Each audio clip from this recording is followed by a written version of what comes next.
কিরে কটা বাজে? 4টে আসার কথা ছিল তোর, তুই এখন আসলি 4:30 বাজে। যা বাড়ি গিয়ে আরেকটু ঘুমিয়ে পড় গিয়ে আজকে, আবার কালকে তাড়াতাড়ি উঠে তারপরে আসবি। আন্টি খুলে দাও না, আন্টি আন্টি আন্টি খুলে দাও না।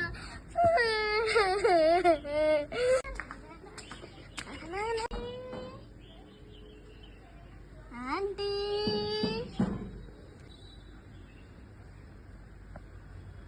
কিরে কটা বাজে? 4টে আসার কথা ছিল তোর, তুই এখন আসলি 4:30 বাজে। বাড়ি গিয়ে আরেকটু ঘুমিয়ে পড় গিয়ে আজকে, আবার কালকে তাড়াতাড়ি উঠে তারপরে আসবি। কি মজা, আন্টি বন্ধ করে দিল। এবার আমি বাড়ি গিয়ে কার্টুন দেখবো, ফোন দেখবো।